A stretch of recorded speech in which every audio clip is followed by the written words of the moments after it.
This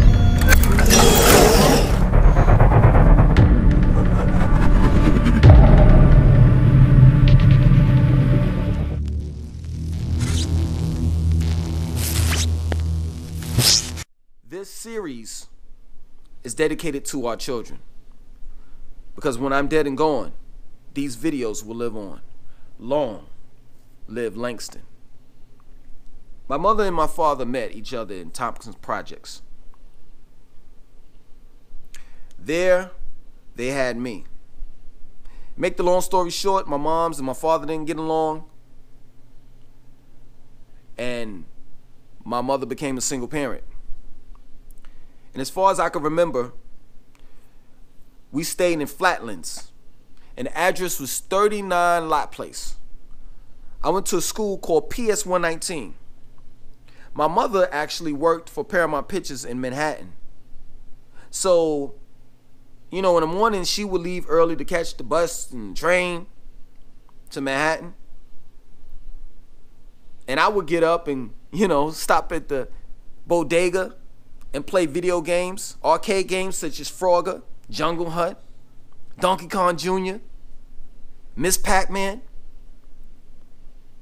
And living in New York, living in Brooklyn, New York, it was just a beautiful thing, man. You know, it was all types of people.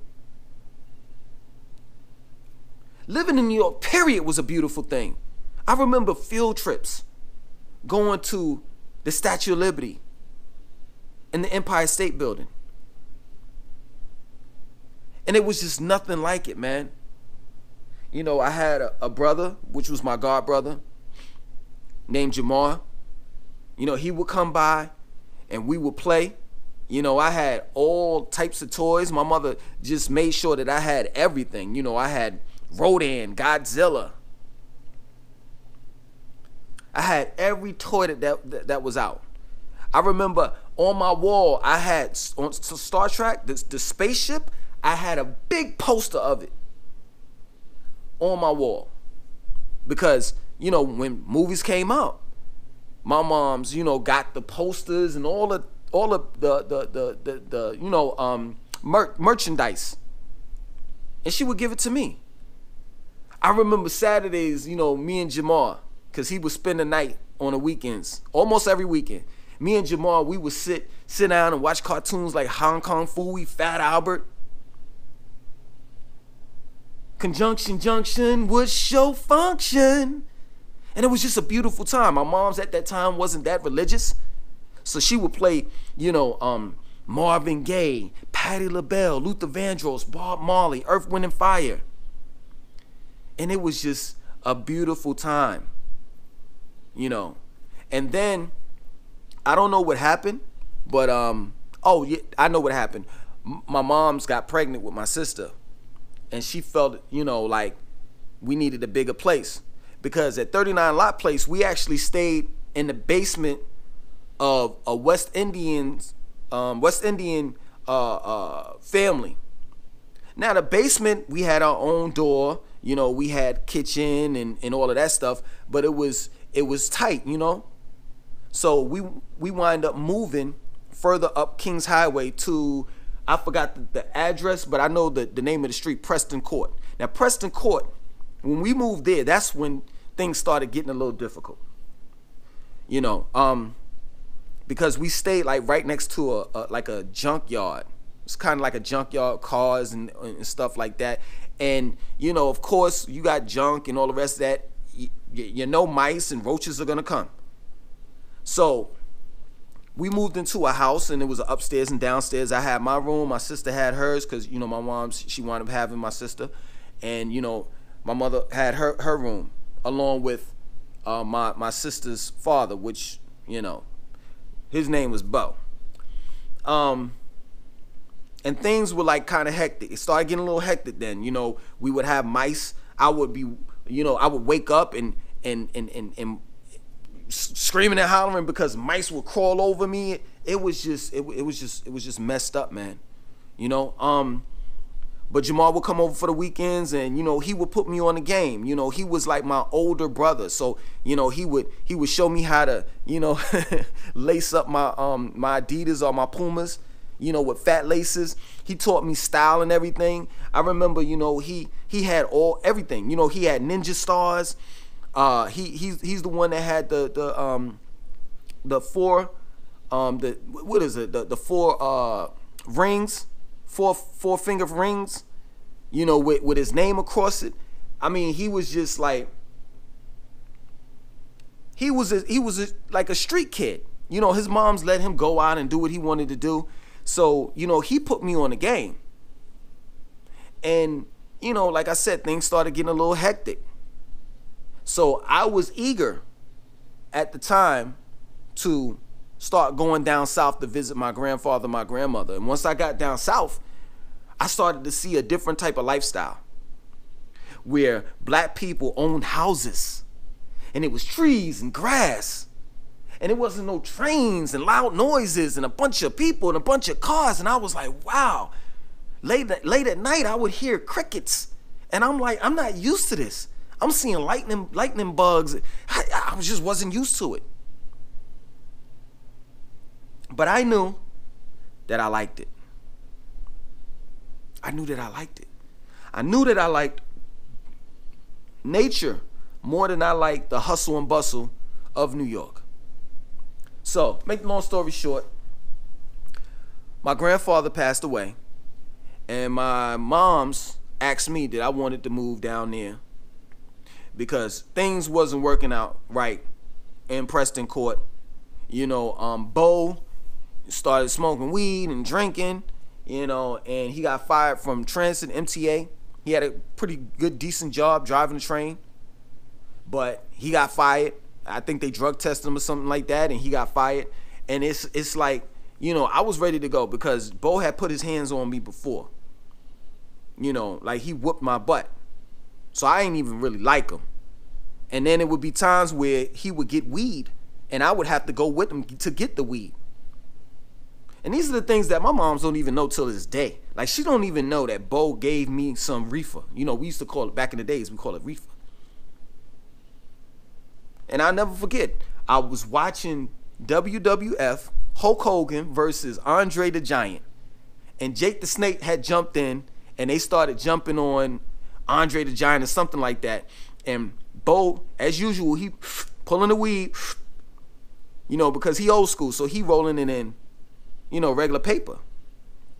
Rolling paper. And easy widers. So, he's rolling his joint up and smoking it. And he got his Heineken, and he's drinking and everything. And then he all of a sudden says, "Hey, do you want some?" And I was like, well, I guess this is something normal. This is something that I'm supposed to do. So, hey, pass it on. So I wound up pulling it and coughing. He was like, "No, you can't do it like that." So he showed me, and I pulled it the right way.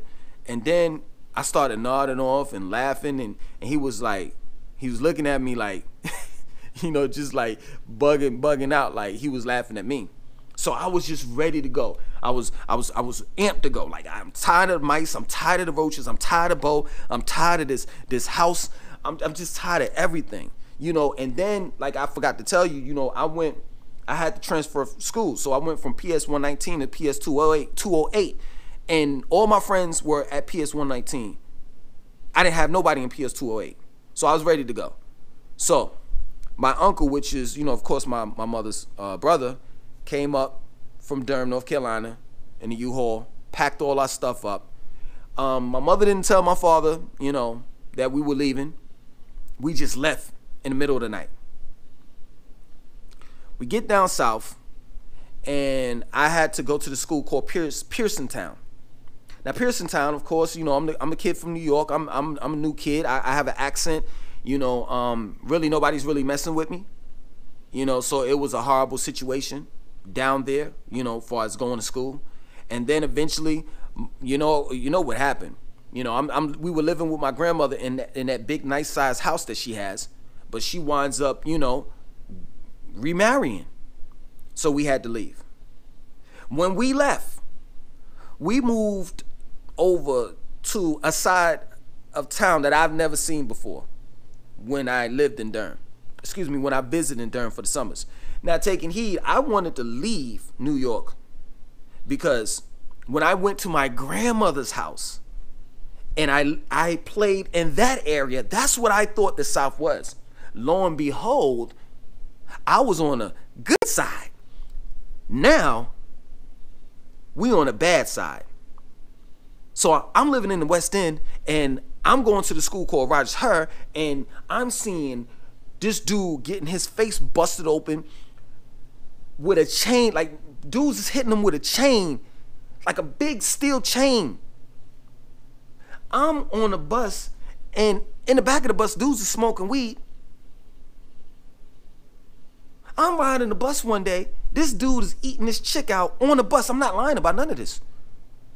And it just bugged me out because this was not the South that I wanted.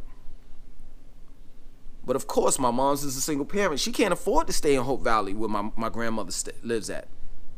She could only afford to stay in the West End. Like, we were right in the middle of the West End and South Side. Now, those that are from Durham, North Carolina know what I'm talking about. And the South Side and the West End, they used to war with one another. So we kind of in the middle of that. That's where we living at. So, fast forward, I wound up getting in contact with my father. And, I cursed him out and everything, told him he was a piece of shit, blah, blah, blah, blah, blah, right? Make a long story short, I started going up to New York for the summers. And the summers in New York, woohoo, beautiful, man. My father had remarried, because he actually was married to my mother. He remarried this Jamaican lady called Maxine, my stepmom's, and they moved out to Jamaica, Queens, and it was beautiful, man. My stepmom's Maxine, she worked at this place called Amboy.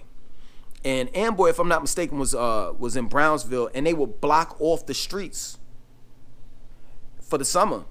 And there was recreational games and things for children to do. That summer, what was it? Dougie Fresh, Banana Freak, Banana Freak of the Week. That came out. I mean, it was just a very exciting time, man. Like, the summers in New York was just amazing. I remember I was part of PAL, Police Athletic League, and we went to Coney Island, and I was into I was into running, so we was getting gold medals and stuff like that. It was just it was amazing time, man. And when I would come back from New York, I would come back with clothes and everything was up to date. I remember when I came to school in Rogers Her, I had the New York sweatsuit. Anybody that's from New York know, and that's like kind of old school, knows about the New York sweatsuit. You had the New York joint printed right here on the front part, and then on the side of the leg you had New York. I came in there box fade fresh and all. Oh, I was starting. I had all the latest gear. And people used to be like, man, where did you get that from? But all my clothes, I would get from New York.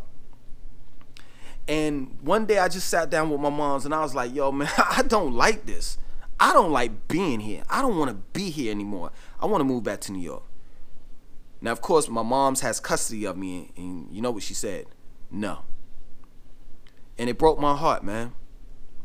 It broke my heart. So I went up for one summer, and I stayed with my great-grandmother.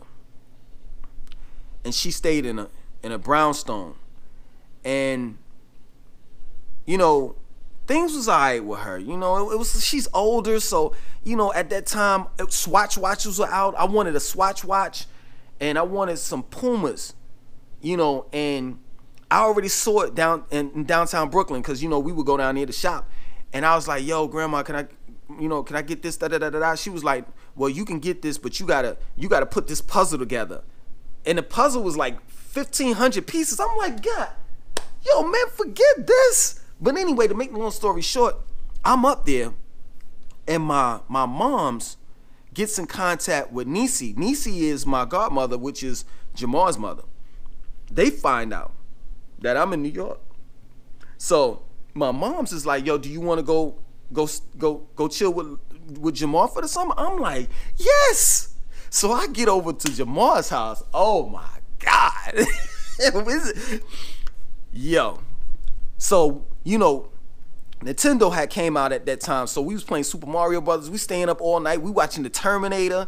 We watching all types of movies. At that time, it was the beta tapes, but they switched over to VHS. And Niecy had it all. And we just had a blast. You know, at night, Jamal would be like, yo, you know, you want to come with us and we gonna tag, you know, trains. We gonna bomb trains. And I was like, you know what? I ain't trying to do that, because he told me one time when they got caught, the cops would beat them up.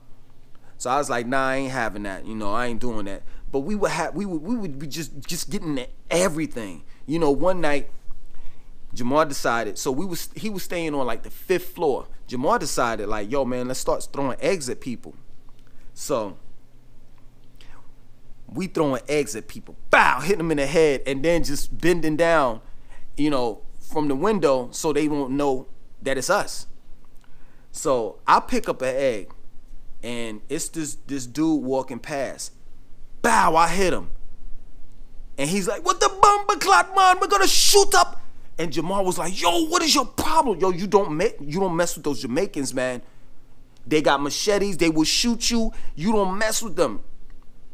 And I was like, all right. So the next day, we go outside, and these two chicks wound up getting in a fight, and they putting Vaseline all over their face, and they got blades. And man, it was just so much stuff going on. You know, the cops came, and that summer was a very exciting summer. So I get back, you know, to Durham, North Carolina, and I'm just done. You know, I'm about to go to high school, and I'm just done. I'm done with the whole South thing. I don't want to do it. I'm ready to go back to New York, right? And my mom's winds up getting a call, and so when I went to go see Jamar, it would be times where he would leave for a couple of days to go back to Tompkins Projects, because that's where, you know, our families were from. While in the midst of him going back to Tompkins Projects, he would leave his mom's there. His mom's had a boyfriend. Lo and behold, her boyfriend was a crackhead. So my mom's got the call that Niecy got stabbed 77 times by her boyfriend. Her boyfriend was trying to take the VHS and the VHS, you know, movies to get some crack, and he wound up stabbing her 77 times. And Jamar wasn't there to help, you know, his moms. I'm gonna end it there. May Niecy rest in peace. Stay tuned for part 2.